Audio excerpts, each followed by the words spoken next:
Hey everybody, welcome to another hero preview where we want to take a closer look at the Demon Hunter. Vengeance Incarnate, the Demon Hunter aka Valla is an absolute ingenious DPS hero in Heroes of the Storm right now. She is so much fun to play, a little bit squishy, but we're gonna come to that a little bit later. First of all, let's take a quick look at the skins that are currently available for her before we go to the abilities and the talents. I actually have to say that in my opinion she is one of the best skins available at present. So we have the witch skin if you so want, and it actually looks pretty sick. Of course for that we also have a couple of additional colors that you can then unlock with heroic quests and other things.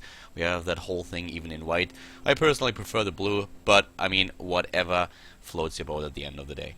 So Valla is all about the damage, and if you look at her, she's very much like the Demon Hunter that we know all from Diablo 3, so she's very similar. Her first ability is the Hungering Arrow, and as you already know from Diablo 3, if you fire that arrow, it actually seeks out additional targets and takes them on, and even if there's only one single target, the arrow will hit several times at that.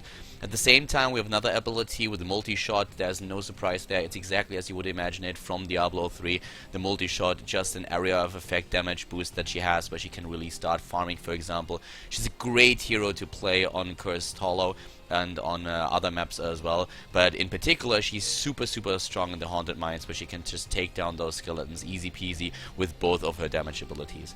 As she's a pretty squishy hero, one of the things that really comes in handy is the vault ability, where you can just dash towards a location. Now, that's the only escape skill that we really have with her, and it's one that you should very well use in the game, because that's the only thing that you really have to get out of your opponent's way and make sure that you are gonna survive that battle.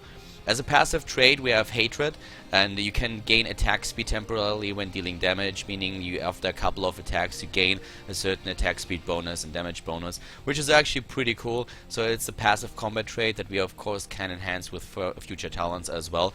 But it's all about, of course, the abilities themselves. And talking about the abilities, we're going to have a quick look at the heroic abilities too.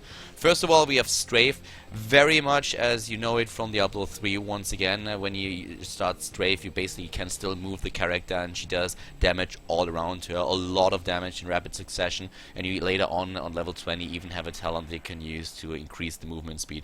Keeps her very flexible in the fight itself. But of course it's something where we have to really get close to your opponent.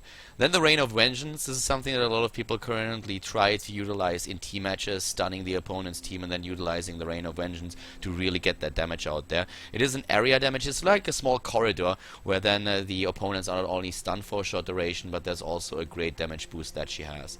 So these are the basic talents, the basic skills that we have for her, the abilities, but of course what we really want to know when it comes down to the talent tree, when it comes down to the build orders, is how exactly do those talents work together with the abilities, and that's exactly what we're going to look at now. So taking a closer look at the talents, we have on level 1 an addition to the attack damage for every level that we gain.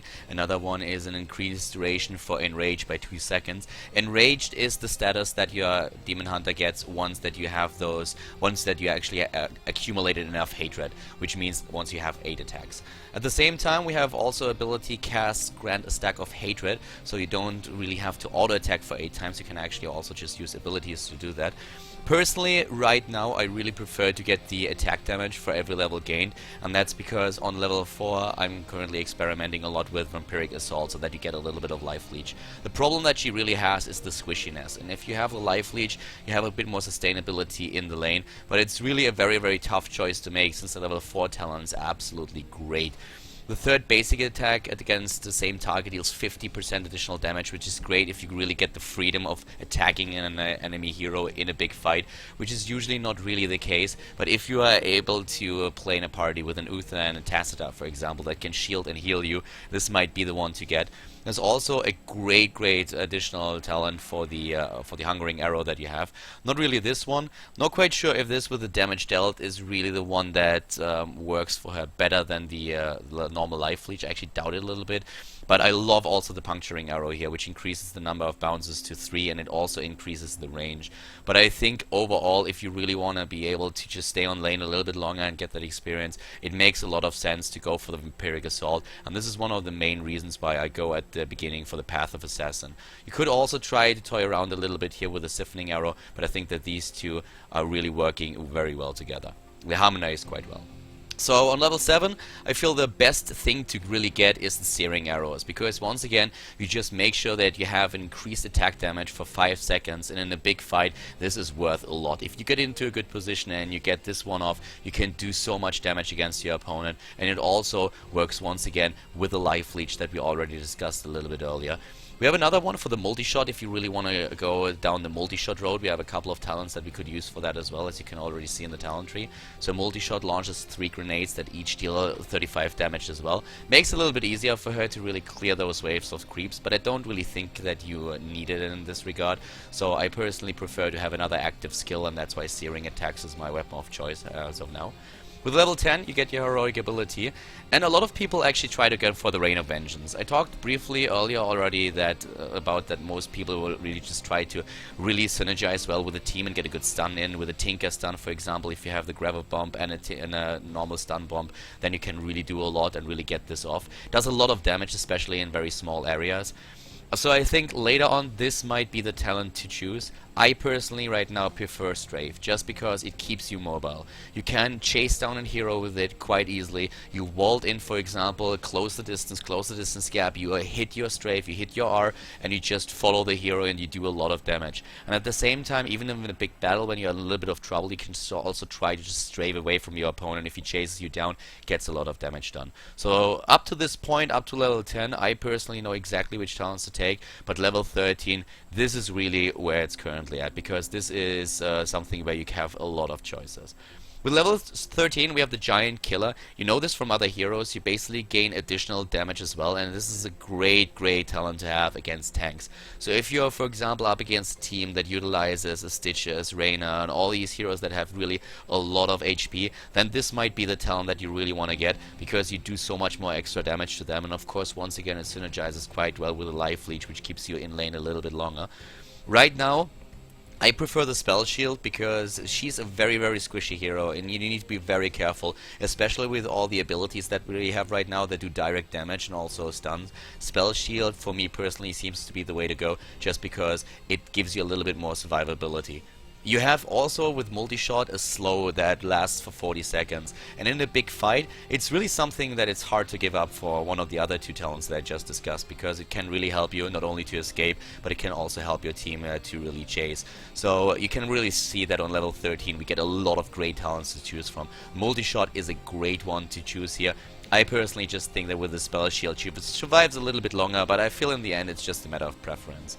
The repeating arrow with casting Vault refreshes the cooldown of Hungering Arrow is something that is quite nice, but in terms of a chase abilities, I don't really think that you need it. It's a great thing actually to think about, but yeah, I personally think that the other ones are a little bit stronger. But as I said, level 13, this is where you have a lot of choice, and it all depends on how exactly you play here, and of course also who you play with. Let's talk about the Spell Shield for a second. If you have a Tassadar that constantly shields you in your lane, and you also have maybe an Uther for the heals, or like a Tyrande, you might not need the Spell Shield, and you might want to go for one of the other abilities here. So that really depends. Do you play solo queue? Do you play with a team? So something to really consider here as well.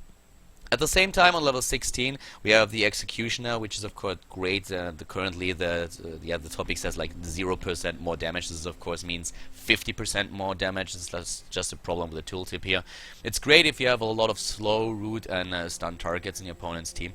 It also synergizes very well here with a Frost Shot. So you might actually consider of getting this Executioner ability if you go for the Frost Shot, because that gives you a lot more damage. That's something to think about as well if you really want to give up one of the other talents here on level 13. Right now, when I don't get this combination, which is a strong one, I personally prefer the Stone Skin, because it gives you just a bit more survivability in the big fight, and it's more or less your panic button. You just hit that thing hard once you are really in trouble and someone tries to chase you down, and it might just give you those extra seconds that you need to survive there.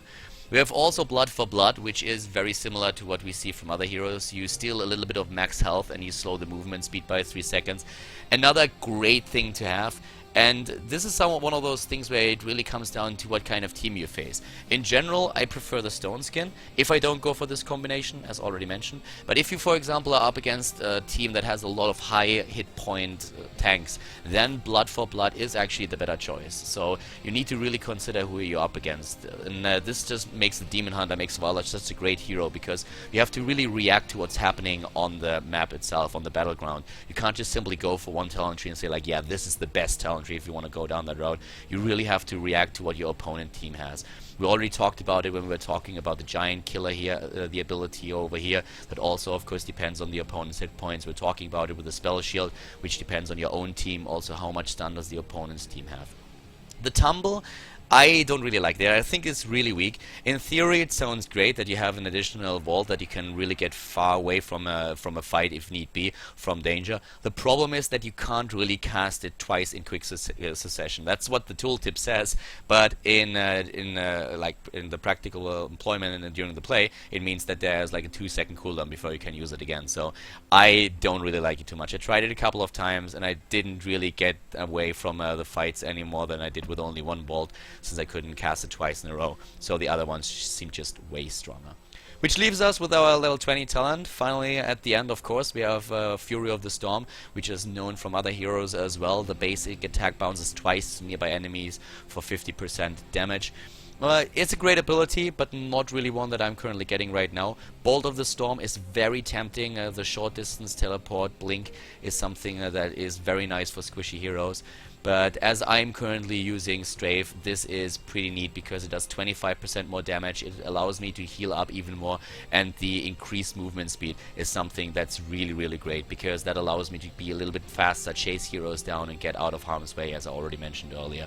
If you of course go for the other heroic ability, Storm of Vengeance is what you might want to go for. Strikes 4 times instead of 3, so that's also a great ability to have. But yeah, up to level 10 for me personally everything is kind of set, but level 13 and 16, this is where a lot of the variation of the Demon Hunter comes into play.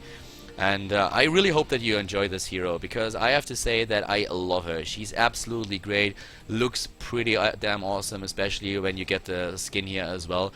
And at the same time, it's just one of those heroes that lends a lot of strength to the team, and especially on a map like the Haunted Mines. Like, you can really go down and take down those skeletons just so fast, but just in general, if you're able to stay behind the tanks, it is so easy to do so much damage and really help out the team. In a big fight, you hit the Searing Arrow, the active ability to increase the damage, you go in with a Strafe, you hit the Searing Arrow, you just try to go for your Hungering Arrows, and if need be, you vault back, you hit the Strafe. It's really a great hero to play. So definitely make sure that you try it out. I had a lot of fun playing her, currently one of my favorite heroes, one of my favorite DPS heroes in the game. And guys, if you like that quick guide, that quick overview over what Valla can do for you, then like the video on YouTube, hit that like button, and if you have questions you can of course always write a comment. Make sure that you subscribe to the channel as well if you haven't done that so far. Let me know which hero you would like to see next, and I see you soon with another